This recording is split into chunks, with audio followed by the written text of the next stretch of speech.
Hello, my name is Michael Cavanaugh. I'm with Alamo Film Group Make Your Own Movie Series. And today we are with the founding members of Broken Window Films. You guys want to take a chance to introduce yourselves? Hi, my name is Amadeo Rivas. I am the creator of Salesman the series. Hello, I'm James Ivada, and I'm the director of Salesman the series. Hello, my name is Colby Guillory, and I'm the lead writer for Salesman the series.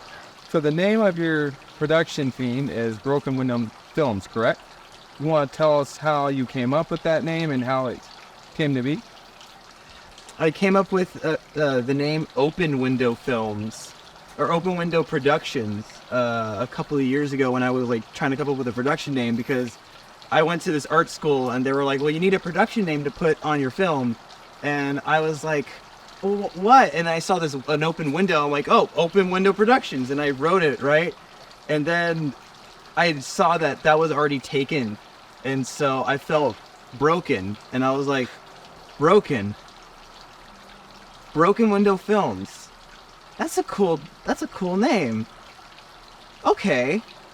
And then, so I ran with that. I made a bunch of short films over the years with the help of Colby and James joining in as an actor. And then a couple years later, we eventually started collaborating again. And we actually bought the name legally. To add on to that, like you said, if I didn't come up with the name, but what Broken Window has always meant to me, it's almost like a skewed view on reality. You know what I mean? Because we're all, a screen as a viewer is almost like a window, right? So we're showing into the outside world, right? But if it's broken, it's kind of skewed, and that's kind of like our take on everything, because we want to integrate reality with our filmmaking, but we also want to, not everything is always black and white, so we try to show almost like a parodized version of reality, because not everything's so black and white. So it's like you could be having a really serious situation, but then something funny happens and you just laugh about it. That's real life, and that's kind of like the theme of a lot of our movies and our films.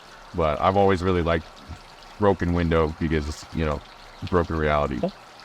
You guys are obviously friends, but you're also co-workers.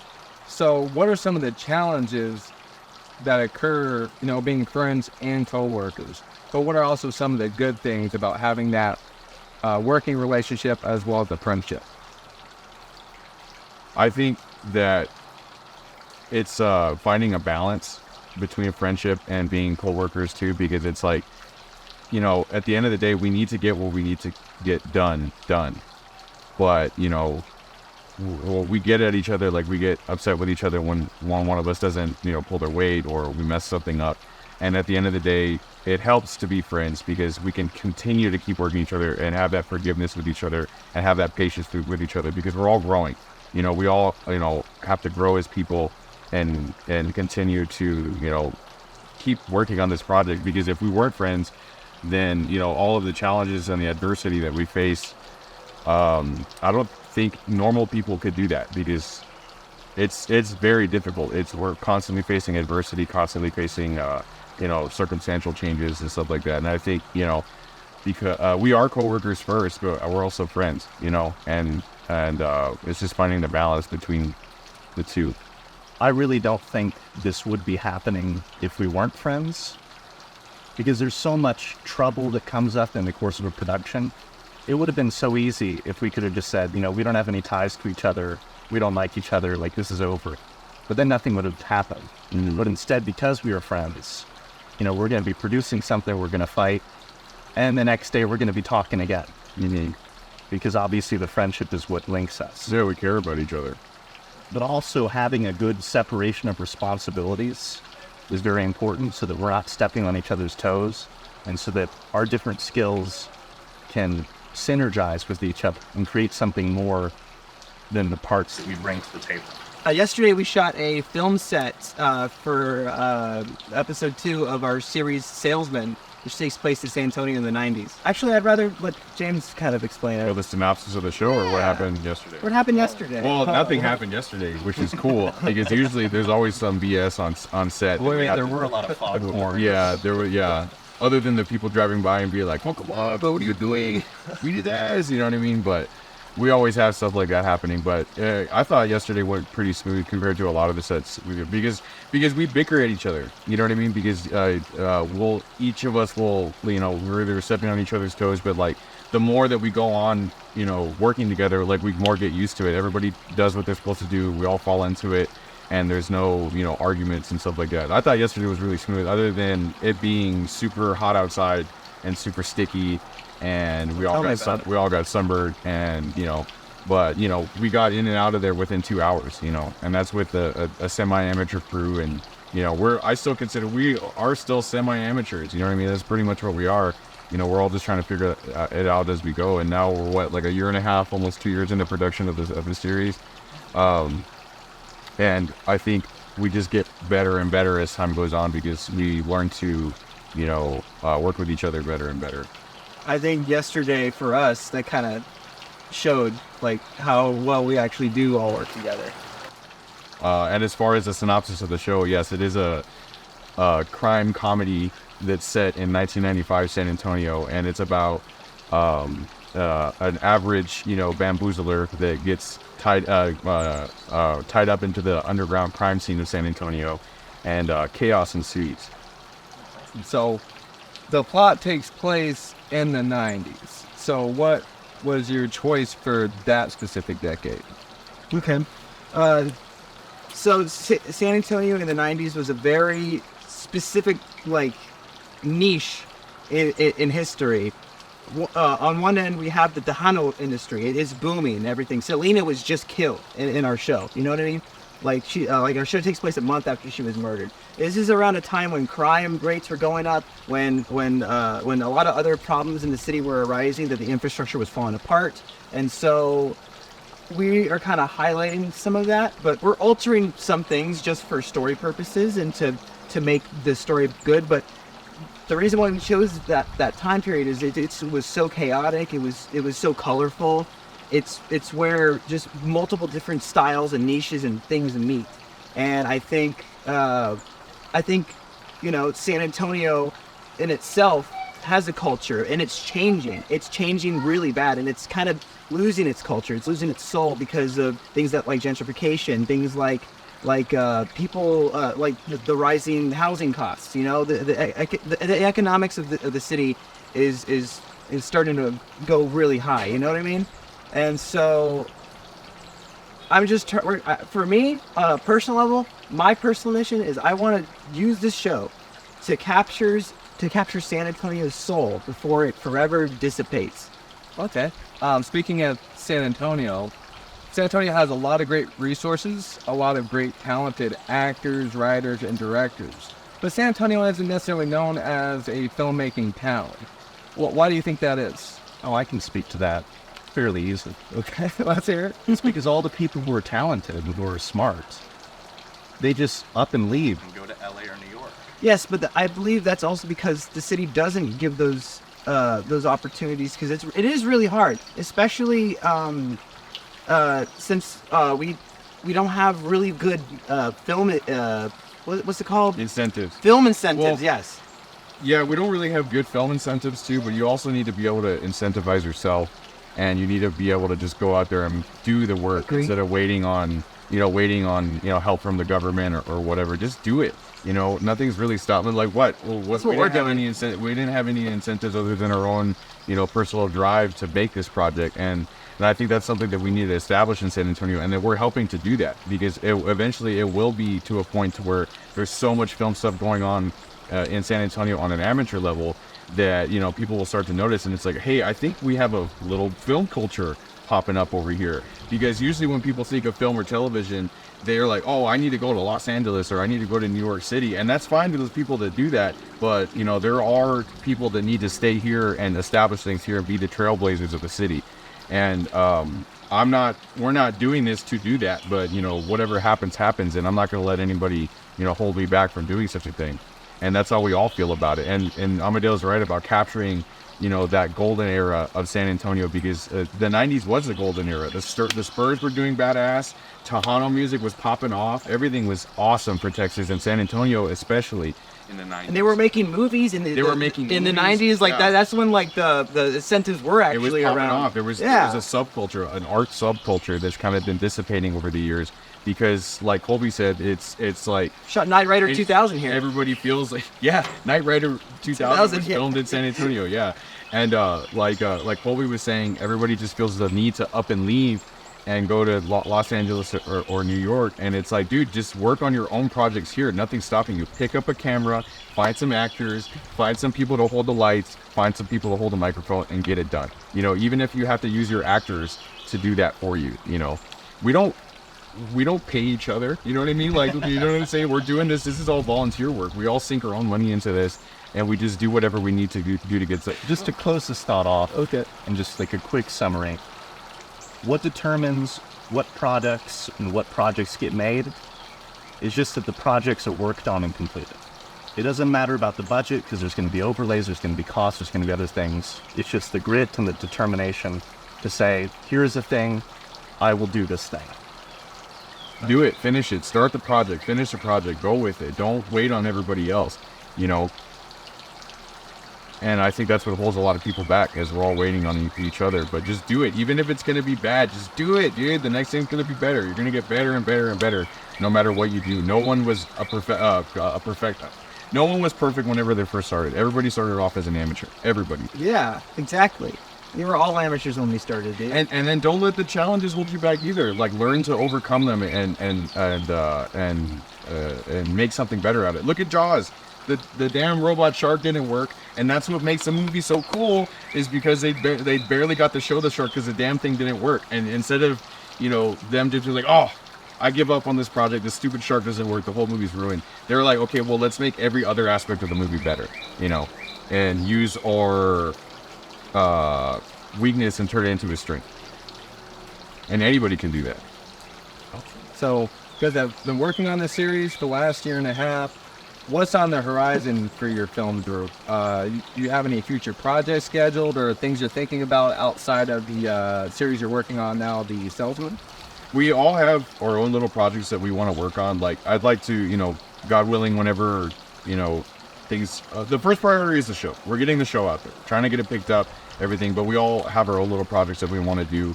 I'd like to make modern Western movies. That would be really cool. That center around like Texas history, especially, and Texas native history, especially, because I feel like Because that's an untapped, you know. There's a bunch of stories that could be told, is all I'm saying, about Texas history specifically. Colby, you know, has a lot of writing stuff that he wants to do. Amadeo has a bunch of other video projects that he wants to get into. I have a lot of scripts that haven't been made. Yeah, we're all writers, we're all directors, we're all creators in our own sense, but this is the thing that we all collaborate on, and this is all of our child that we're raising. Well, you know, like immediately though, after we finish this, we want to get back into doing shorts, because shorts is what ignited our love for filmmaking to begin with. that's how it'll. Yeah, so Salesman itself, that was made years ago. Like, we actually made one with all of us, and but I made it by myself with virtually no help, and like the script was there, and it's very different from how it was. But like, we actually have a short film that I made when I was a teenager, and I had a fake mustache on because I couldn't grow one back then, but now I can, so like it works out. Now the mustache. So like, even though that like us collectively have been working on this for like over a year and a half, probably 2 years, I've been working on this character since I was like 16, dude. Oh, awesome. And he's never left me. And honestly, it's been a wild ride. Actually, I'd like to speak to that. Yeah, go ahead. You know, more so to the writing aspect of it. And this is part of what like having a good friendship and a good team can do. Is it's so easy for me to write his character and to write his character, because I know them so well as people. And I know them off the screen and on the screen. Like, I know what lines they can deliver well, what situations they excel in. I know like how they're going to deliver it. I know those aspects of their personality that it's like they slip into a second skin. Your alter ego. You know, Yeah. as a writer, as you get more used to your actors and what they can do and just what they do well with, the character and the actor, they just become one. And it's like in that flow state that you just want your whole production to just stay. Lots of good stuff. All right, final question. So, how do people find your group if they're looking to work with you or contact you? Where is the best place for them to Contact find you? us at Salesman the Series at Instagram and salesmantheseries.com. Oh, and Salesman the Series at Gmail. At gmail.com on a professional level. If you're trying to act in our show, if you're trying to be an extra, if you're That's trying where to you be send an your actor, submissions. Send your headshot and a brief description, and we'll try to cast you. Oh, we have- also like cars, if you have cars that you want Yes, to use. yes, props, cars. locations. That is the send main it all thing in, we please. need is Please old send it. cars. If you have a pre-1995 or 1995 era car, let us know. We could use it in the show because that's the biggest challenge. One of our scenes for episode 2 is super held up because we're looking for an old box style truck. Episode 1, the Caprice that we used in episode 1, that badass silver That was car, a 1 in a million chance. that was a right 1 there. in a million chance, and we didn't get it till almost the end. of Pristine production. condition, by the But, way. makes it. It just makes the whole thing. So if you have an old car, let us know. That's a big thing. If you're an old car, old vintage clothing, you know, if you're just really into the 90s, hit us up, you know. And it's at salesmantheseries@gmail.com. But yeah, we're always willing to take amateur actors, even if you're just trying to get into the film industry, period, and you want to help us out. We're all volunteers. All of us are. I'm a volunteer. He's a volunteer. He's a volunteer. All of our crew members, all of our actors, we're all volunteers. And it's all a labor of love, you know. So if you'd like to help us with that, you would greatly appreciate it. Do you guys have any other messages to the fans or potential fans you would like to put out there? If you have a project, just start it. Just do it. Quit Yeah. being scared. The first step to any big movement is make a phone call. If you're like, okay, well, I know this guy does film stuff. Let me go and talk to them. Google it, YouTube it, how to make a film, how to write a script, how to do any of that. Just start your project. Please, just do it. You deserve it. It's going to be great, I promise. And even if it's not at first, it will be someday. And it's always the first step is the hardest one. Just do the work. Yeah, I mean, it's hard for me to say anything in this interview because you guys just keep saying like exactly what it is. We're all But the same way, like, please. to James, because I talk to a lot of people about writing, it's the same way. Like if you're frustrated and you don't know what to write and you don't know what to do and you're just intimidated by like the blank, empty page, like just let it flow out of you like a stream of consciousness. That's how most of Salesman was written. Yeah, just let it come out. A lot of our scenes, it's just like walking around on the street in San Antonio and then something funny happens and you're like, oh, that would be a great scene. Or someone telling you a story or something like that, or something that happened to him. And it's like, oh, that would be a funny scene. Let me just insert Lenny. Let me insert Ricky. Insert Vincent. You know what I mean? And then put it in this location and then boom, you have a scene. And then, put it into context in the grand scheme of things after that. But like you said, you have to just start writing. Your first word and sentence of your script does not have to be perfect. You just need to know where it starts and know where it's at and have a rough idea of what A to B is and then just go from there and then fine tune it as time goes on. You don't have to finish it all in one day. You don't have to finish it even in a year. As long as you just start the damn thing, it's going to get done. I think for me, like just what I'm thinking, it has nothing to do with you guys, like the writing part, what you guys said, but I think the whole point of our show in general, the essence of and everything is for San Antonio. It's a show for San Antonio, for San Antonians, by San Antonians, all right? I think that it is so important to capture the essence and the culture, and it's because the city deserves it. The people deserve it. They're hard workers. They I think they deserve it. They just do. And it honestly thinking about it just makes me emotional all the time. Representation is very important. That's something Yeah, that we've been Viva la lacking Raza, for a long man. time. Yeah, we definitely lack representation, and it's just like we don't need to see another show that's made in LA. I don't need to see another movie that's made in New York. We need, every city, has the ability to look at Fargo. Fargo is a random town in Minnesota. We all know what Fargo is because of the movie and because of the series, and we all know. We all feel like we've lived in Atlanta a little bit if you've watched the show Atlanta. We all feel like we've lived in Albuquerque for a little bit if we've watched Breaking Bad. And we deserve, representation in that way that's by us, because if we don't do it first, then someone else from some other city is going to try to represent us in a way that doesn't make any sense to us, you know. And that's another reason that, you know, we shoot in a lot of the locations that we do, and we choose to have local actors, and is because, you know, yeah, we should all be from here, and we should all, you know, be representing ourselves the way that we want to be represented before someone else comes and does it. All right. With that being said, I'm Michael Cavanaugh with the Alamo Film Group Make Your Own Movie series, signing off with the founding members of Broken Window Films.